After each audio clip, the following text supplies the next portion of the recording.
네, 안녕하세요. 아이투자 리서치랩입니다. 오늘부터 1일 2분기 실적 브리핑으로 계속 보내드리고 있는데요. 이번에 6번째로 소개할 기업은 샘표식품이라는 회사입니다. 샘표식품도 먼저 간략히 회사를 살펴보겠습니다. 샘표식품은 상당히 잘 알려진 기업인데요. 코스피에 상장된 기업이고 샘표 간장이라든가 요리 에센스 연두 이걸로 아주 유명한 회사입니다. 이 회사는 상당히 생긴 지 오래됐는데 1946년 8월에 거의 6.25 전이죠. 그때 장유 양조장이라는 회사로 설립을 해서 거의 역사가 70년 넘는 그런 기업이고요. 이 회사는 2016년 7월 1일 날 이제 원래는 샘표 식품이었던 회사에서 지주사 샘표하고 샘표식품 사업회사로 분할을 했던 그런 기업입니다. 그래서 분할해서 상장은 2016년 8월 9일 날 이렇게 상장을 했고요. 그러니까 실질적으로는 훨씬 오래된 회사인데 분할 때문에 상장일이 이렇게 찍히고 있고요. 주가는 46,850원, 이게 8일 종가 기준이고 시가총액이 2,140억인데 상장사 중에서는 758위에 해당합니다. 그래서 약 중소형주라고 볼 수 있겠고요. 자, 이 회사의 일단 PBR, ROE를 살펴보면 PER이 6.1배 정도, PBR이 1.2배, 그리고 ROE가 19.7%입니다. 그래서 딱 봤을 때 이 회사는 저퍼, 그쵸, 6배니까요. 그리고 고 ROE 유형입니다. 그러니까 PER 낮고 ROE는 높은 그런 유형입니다. 그래서 이 회사 같은 경우는 현재 회사가 벌고 있는 이익은 상당한데 그 이익에 대비해서 낮은 평가를 받고 있습니다. 시장에서는 이 회사의 이익이 앞으로 오래가지 못할 거라고 여긴다던가 아니면 잘 모른다던가 둘 중에 하나겠죠. 그래서 PER을 과거 평균치와 비교를 해보면 우선 이제 5년이라고 되어 있긴 한데 이 5년이 분할 상장 이후의 기간입니다. 그래서 분할 상장 이후에 4개 분기 수치가 다 있으려면은 2017년 2분기 이후부터이기 때문에 대략 한 3년 정도의 평균치라고 보시면 될 것 같고요. 그래서 이 평균치를 보면 9배였는데 지금 6배고 그 다음에 PBR은 1.23배, 1.2배 비슷합니다. 그래서 이익이 늘어나는데도 불구하고 자본에 대한 평가는 비슷하다는 얘기고요. 그래서 결국 PER이 떨어진 거고요. 그 다음에 ROE를 보면은 14%에서 19%로 올라갔습니다. 그래서 ROE를 보면 현재 ROE는 상당히 높은 수준, 그러니까 최상위권에 해당하는 수준이고 그 전에도 3년 정도 평균 ROE가 높은 편이었어요. 그러니까 중위권 이상의 ROE를 갖고 있는데 현재는 더 올라갔습니다. 그래서 이 ROE를 분석해 보면 순이익률이 11.8%고요. 자산 회전율이 1.2배, 그리고 레버리지가 1.38배. 그러니까 부채 비율은 38%니까 거의 부채가 없죠. 대신에 순이익률이 상당히 높은 편입니다.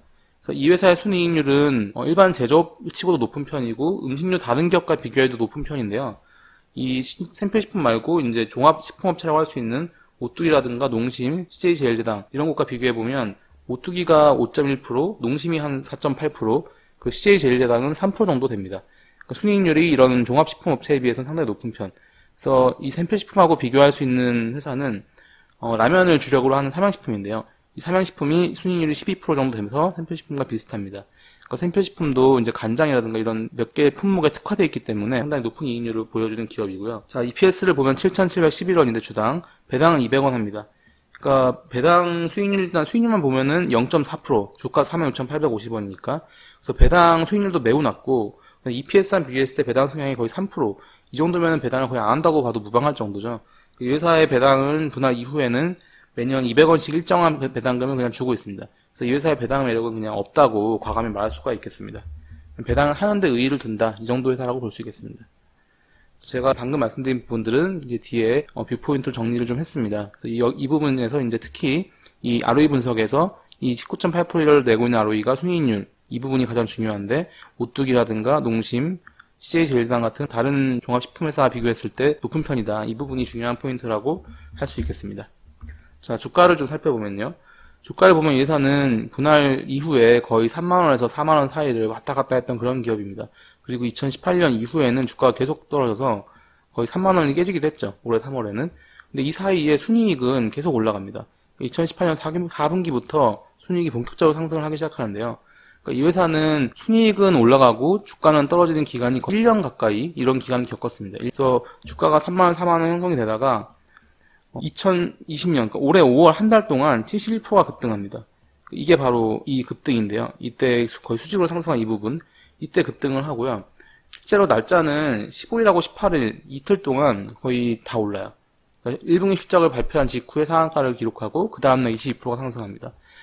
이때 시장에서 어떤 얘기가 나오냐면 일단 그 샘표식품의 1분기 실적을 상당히 잘 냈는데 시장에서는 미중 무역 분쟁 수혜주로 좀 거론이 됐습니다. 이 회사가. 좀 뒤에 좀 자세히 살펴보겠지만 결론부터 말씀드리면 좀 과도하다. 그러니까 이 수혜주로 이렇게 오르기에는 좀 연관성이 떨어진다 이렇게 볼 수 있겠고요. 대신에 일단 올라간 주가가 현재는 내려오진 않고 있습니다. 그러니까 이때 3만원 하던 주가가 거의 48,000원까지 올라가는데 현재도 그 수준이죠. 현재 그 정도 주가가 한 3개월 정도 유지가 되고 있는 그런 상황입니다. 자, 2분기 실적을 좀 보겠습니다. 샘표식품이 앞서 1분기에도 실적을 잘 냈다고 말씀드렸는데 2분기에도 실적이 상당히 좋았습니다. 우선 매출이 14% 늘었고요. 영업이익은 60%, 그리고 순이익은 53% 성장입니다. 이 부분은 좀 오타가 나서 잘못 나온 부분이 있네요. 이제 지워주시면 될 것 같고요. 자, 그래서 이제 매출과 영업이익 모두 두 자릿수 성장이고, 매출 일단 증가율이 상당히 높기 때문에 기본적으로 질 높은 성장입니다. 그리고 영업의 이슈도 없고요. 영업이익과 순이익 성장률이 비슷하기 때문에 영업의 이슈는 없고, 자, 이 회사의 제품을 보면 장류, 여기 장에 이제 고추장, 간장 이런 것들이 들어갑니다. 태양초 고추장이 샘표식품 겁니다. 예, 잘 알려져 있죠. 태양초 고추장이라는 브랜드가. 그 다음 장류외, 여기 연두가 여기 들어가는데요. 이 두 가지로 크게 구분할 수가 있는데, 둘 다 성장률이 괜찮아요.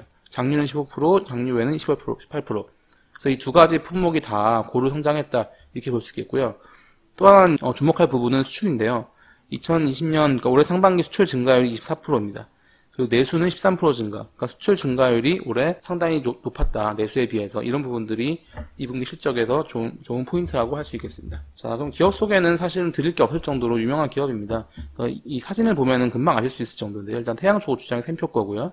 그 다음에 샘표 간장, 그리고 이 연두, 요리에센스 연두. 이 부분이 상당히 이 회사를 유명하게 만든 것 중에 하나인데, 이 연두가 상당히 그 히트를 치면서 이 회사를 유명하게 만들었고, 이 연두 CM송이라고 유튜브나 뭐 네이버나 이렇게 검색해보시면 이 연두에 대한 광고 노래를 들을 수 있는데 이 부분이 아주 유명합니다. 그래서 홈플러스라든가 이런 대형 마트 가면 아마 한 번쯤 다 들어보셨을 정도로 이 연두 CM송이 아주 유명하고요. 한번 멈추고 한번 들어보셔도 좋을 것 같습니다. 그 외에 각종 다양한 식품들을 만드는 그런 기업이 바로 샘표식품이고요. 기본적으로 회사는 컨셉이 어떻냐면 고추장, 뭐 간장, 된장, 여기 발사믹 같은 소스, 그런 식으로 이제 소스나 양념 같은 거에 전문성을 가지고 있는 식품 회사입니다. 그리고 이 연두는 2010년에 출시하긴 했는데 2012년 리뉴얼 하면서부터 그때부터 히트가 시작됐어요. 주부들을 중심으로 좋은 반응을 얻으면서 많이 팔리기 시작했고요. 그리고 이제 매출 비중을 보면은 대략적으로 한 6대4 정도, 장류가 조금 모자란 정도인데 이 비중이 일단 기본적으로는 분할 이후에는 계속 유지가 되고 있습니다. 그래서 회사의 주요 원재료는 대두, 콩인데요. 여기서 이제 미국산 수입 비중이 좀 높습니다. 이 부분 때문에 지금 미중 무역 분쟁 수혜주다 이런 얘기가 나온 건데요. 다시 말해서 이제 중국이 미국산 콩을 수입을 금지하면 미국산 대두 가격이 떨어질 거다. 그러면은 샘표식품 수익을 볼 거다. 이런 논리인데 샘표식품 업체에 따르면 이런 부분들이 좀 기사화됐을 때 일단 기본적으로 원재료의 비중이 낮다.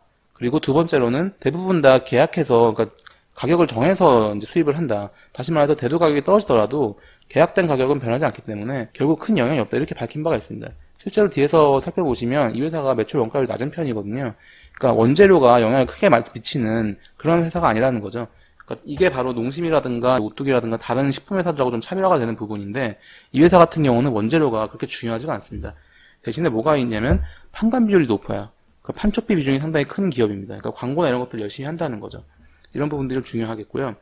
그 다음에 회사는 이제 공장은 어디에 있냐면 이천에 이제 주요 공장들이 좀 있고요. 그 외에 영동, 조치원에 공장이 있는데 대부분 다 가동률 여유가 있는 편입니다. 그래서 당분간은 증설이라든가 이런 것들이 좀 불필요한 그런 상황이라고 볼 수 있겠습니다.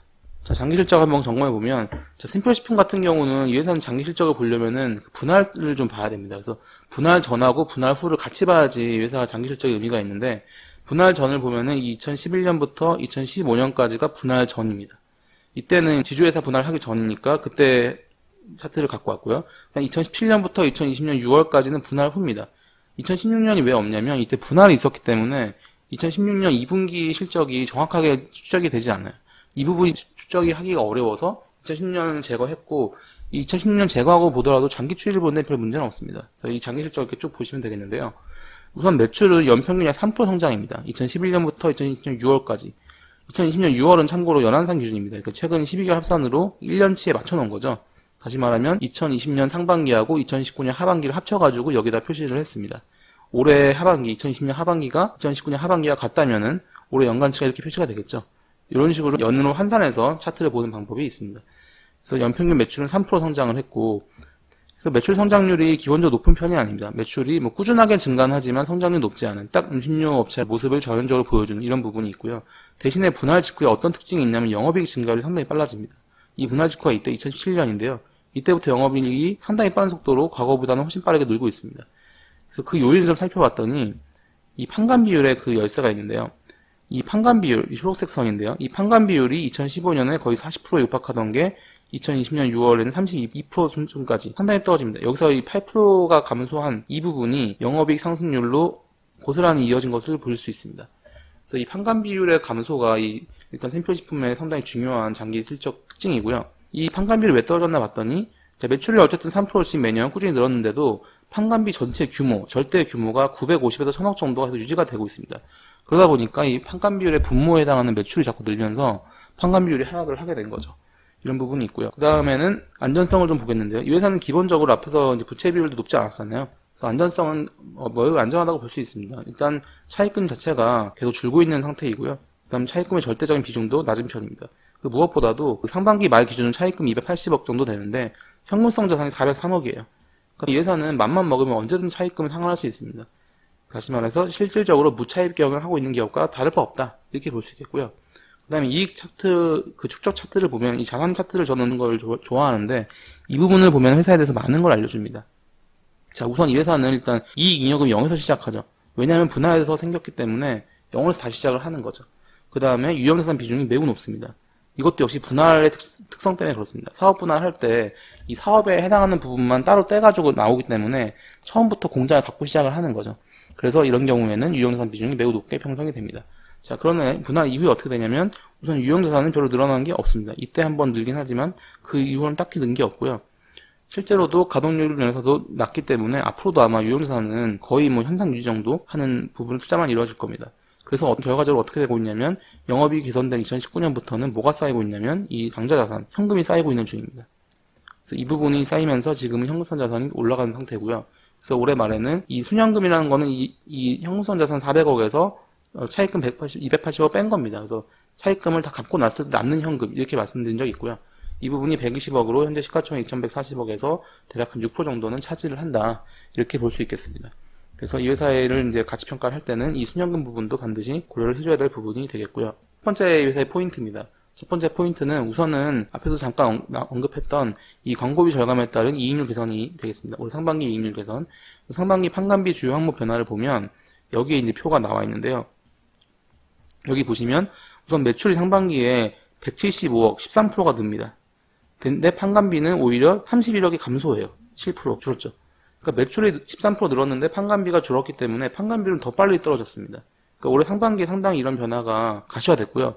이 판관비 줄어든 31억이 어디서 다 주냐면 광고 판촉비가 31억이 줍니다. 그러니까 금액으로 보면 똑같죠. 그러니까 나머지 인건비라든가 뭐 개발비, 운반비, 기타 이런 것들은 그냥 다 합쳐서 유지됐다 이런 뜻이고요. 광고 판촉비가 결국은 전체 감소액과 같은 금액을 줄 정도로 비율도 17% 줄었습니다. 이런 부분들이 회사의 이익률 개선에 직결됐다 이렇게 볼 수 있겠고요. 왜 그렇게 이제 광고비가 줄었나 올해 추정을 해보면 회사 측에서 뭔가 정확하게 밝힌 건 없지만 기본적으로 일단 코로나 영향 때문에 온라인 매출이 증가를 합니다. 온라인으로 장을 보는 것들이 활성화가 되면서 오프라인, 그러니까 이마트라든가 홈플러스라든가 이런 데서 이제 판촉비, 뭐 CM송을 튼다던가 아니면 뭐 시식 코너를 운영한다던가 이런 부분들이 다 줄어든 것으로 추정이 됩니다. 그래서 여기서 이제 온라인 쪽으로 장보기가 옮겨오면서 생필식품의 판관비가 줄어드는 이런 결과를 나왔습니다. 두 번째로는 최근 수출 호조를 들 수 있습니다. 이 고추장을 세계화라고 한번 이를 붙여봤는데요. 자, 올해 6월 연한산 수출액, 이게 연 12개월 합산 수출액인데요. 이 부분이 386억 원으로 이 분할 전에 2012년에 기록했던 371억 종전 최대치를 경신을 합니다. 그러니까 올해 수출이 사상 최대라는 점이고요. 이 수출에서 이제 어떤 것들이 좋았나 살펴보면 장기적으로 보면 어떠냐면 이 장류가 차지하는 비중이 30% 내외에서 어디까지 올라오냐면 43%까지 올라옵니다. 이게 바로 장류의 비중이고요. 나머지는 이제 장류가 아닌 것들, 뭐 연두라든가 뭐 그 외에 여러 가지가 있는데요. 기본적으로 장류가 꾸준하게 해외에서 팔리기 시작하고 있다.